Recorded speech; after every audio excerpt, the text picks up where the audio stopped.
You're standing at 8,200 meters on K2, the most dangerous mountain on Earth. Your oxygen is running low. A storm is building. And just ahead of you, a man is hanging upside down in his harness, slowly dying in the snow. Do you stop to help, or do you step over him and keep climbing? In 2023, over 50 climbers made that choice. They stepped over him. And what's terrifying isn't that they were monsters. It's that their brains were no longer capable of making the choice you think you'd make. The death zone rewrites your brain. Above 8,000 meters lies what mountaineers call the death zone. Not because people sometimes die there, but because everyone is dying there. Your body is shutting down, cell by cell. At Everest summit, atmospheric pressure drops to 1/3 of sea level. Your blood oxygen saturation plummets to 55%, a level that would have you intubated in a hospital ICU within minutes. But here's where it gets truly disturbing. The organ that fails first isn't your lungs or your heart. It's your brain. Specifically, your prefrontal cortex, the part responsible for judgment, impulse control, and rational decision-making. A 2007 study measured climbers at 8,400 meters and found their arterial oxygen levels were 24.6 millimeters of mercury, about a quarter of what keeps a patient alive in an emergency room. This isn't just fatigue. This is your brain being chemically rewired in real time. At these altitudes, climbers report hearing voices that aren't there, seeing faces in the rocks, and feeling the presence of invisible companions walking beside them. This phenomenon, the third man syndrome, was so common that neuroscientists actually reproduced it in a lab by electrically stimulating the temporal lobe. Your brain, starved of oxygen and desperately trying to keep you alive, begins to hallucinate a survival companion. It's your own malfunctioning neural circuitry creating an imaginary friend to give you the willpower to survive. And this is the organ you're trusting to decide whether to turn back or push for the summit. Build up, a perfect storm of cognitive traps. But hypoxia alone doesn't explain why elite climbers, people who've summited multiple 8,000-meter peaks, ignore danger signs that would be obvious at sea level. The answer lies in what researchers call heuristic traps. These are mental shortcuts your brain takes to make complex decisions quickly, and at altitude, they become lethal.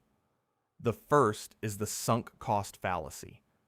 Commercial Everest expeditions cost between $50,000 and $200,000. Climbers mortgage their homes, train for years, and spend weeks suffering through acclimatization. When you're 2 hours past your turnaround time with the summit just 80 meters away, your hypoxic brain screams, "I've invested too much to quit now." Then there's the goal gradient hypothesis, a psychological effect where your motivation surges as you get closer to your goal. Studies from marketing research show this happens unconsciously. You're not thinking rationally.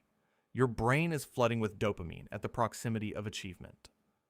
In 1996, postal worker Doug Hansen had turned back just 330 feet below Everest's summit the year before.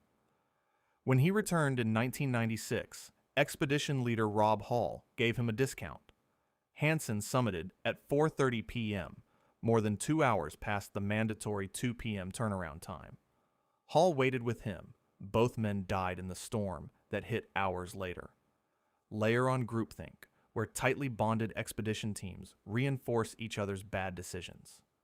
Add the expert halo effect, where novice climbers assume their guide is infallible and stop questioning dangerous calls. Then inject social proof, the unconscious assumption that if dozens of other climbers are continuing upward, the route must be safe. Finally, there's what sociologist Diane Vaughn called normalization of deviance.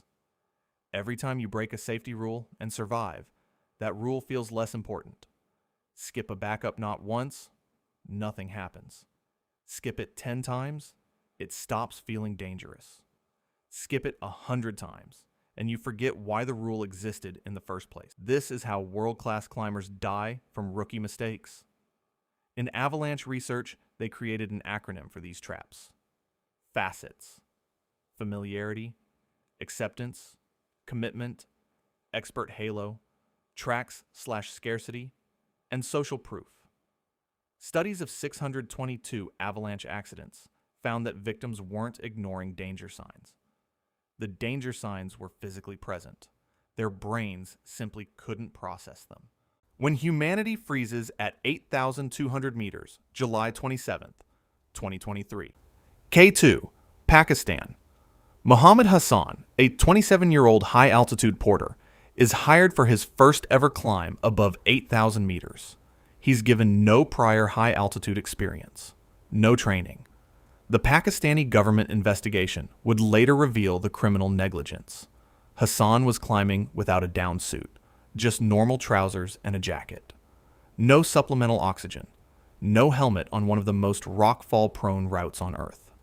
Between midnight and 2 a.m., Hassan falls 5 to 7 meters down a 70-degree snow slope. A snow screw, the only thing anchoring the fixed rope to the mountain, rips out. He hangs upside down in his harness, his bare abdomen exposed to sub-zero temperatures. Two Sherpas pull him back onto the narrow trail, but they're fixing ropes for the summit push. They have to leave him. As dawn breaks, Hassan lies in the snow at 8,200 meters, slowly freezing to death. And then the line starts. Over the next several hours, more than 50 climbers pass Muhammad Hassan's body. They don't stop. They don't try to help. They step directly over him. A drone captures the footage, a continuous Congo line of climbers in bright-colored down suits. Helmet headlamps cutting through the darkness, each one carefully stepping around the dying man like he's a rock in the trail. Among them is Norwegian climber Kristen Harila, chasing a world speed record, all 14 8,000ers in 92 days. Her team later defended the decision. Conditions were too dangerous to attempt a rescue. Moving Hassan would risk more deaths. She wasn't wrong. At that altitude, with depleting oxygen and an incoming weather window, trying to save Hassan could have killed rescuers. But here's what made the world recoil in horror. Hassan wasn't already dead. He was alive for hours, conscious, watching dozens of people step over him.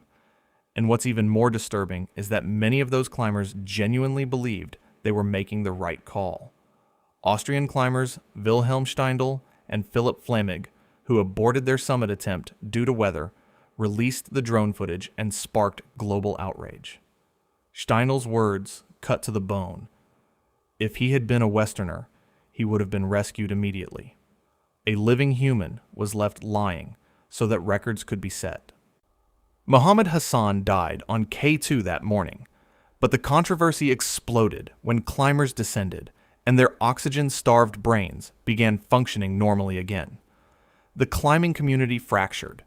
Some defended Harila and the other climbers, arguing that people who've never been in the death zone cannot possibly understand the impossible physics of rescue at that altitude. One climber wrote on Reddit, "Until you're up there, barely able to keep yourself alive, you will never understand why we had to keep moving." Others were horrified. The comparison to Hassan's treatment versus how a Western client would be treated became unavoidable. Hassan had no high-altitude experience, no proper equipment, no oxygen.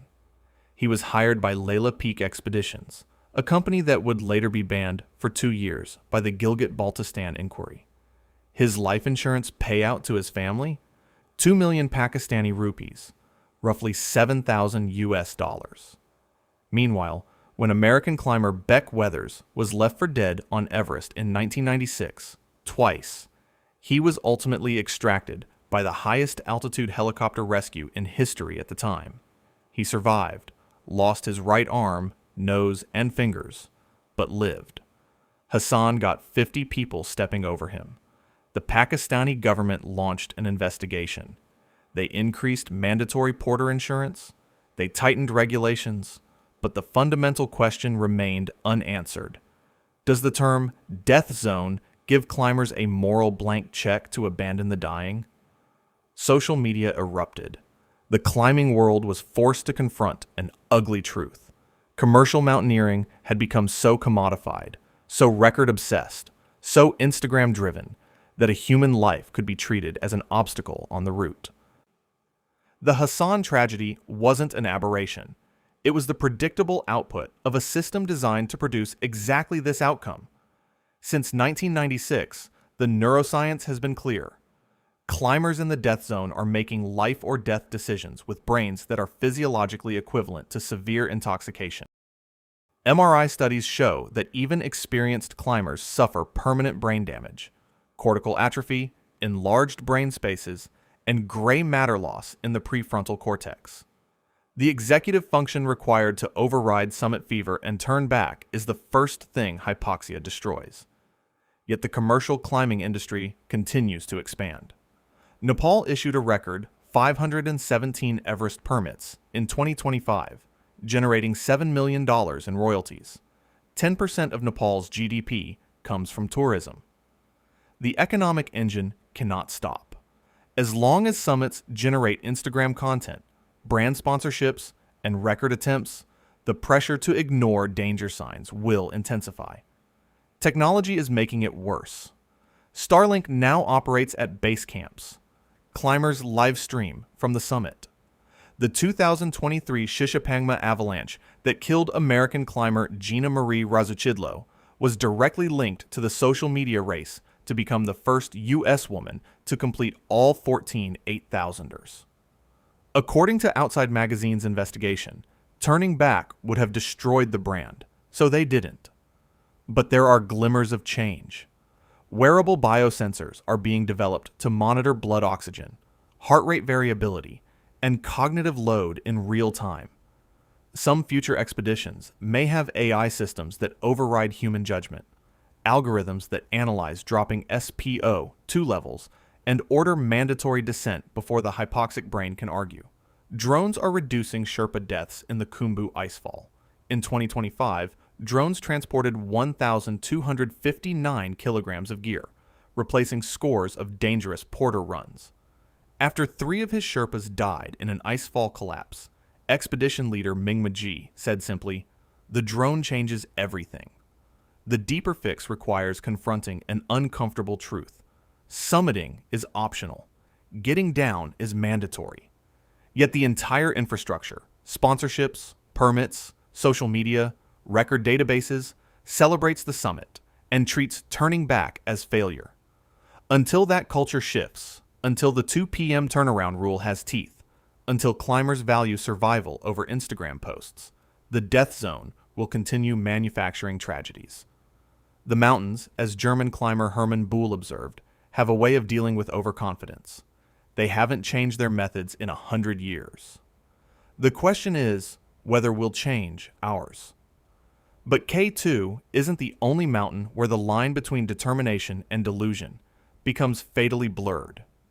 In 2008, on this same peak, 11 climbers died in a single day when a Sirac collapse severed the fixed ropes. And one man made a choice that still haunts the mountaineering world. While others descended to save themselves, Irish climber Ger MacDonald stayed behind to free trapped climbers from tangled ropes. He was last seen in his distinctive red and black suit before another ice avalanche swept him off the mountain. Was he a hero? Or did summit fever cloud his judgment one final time? That story deserves its own deep dive.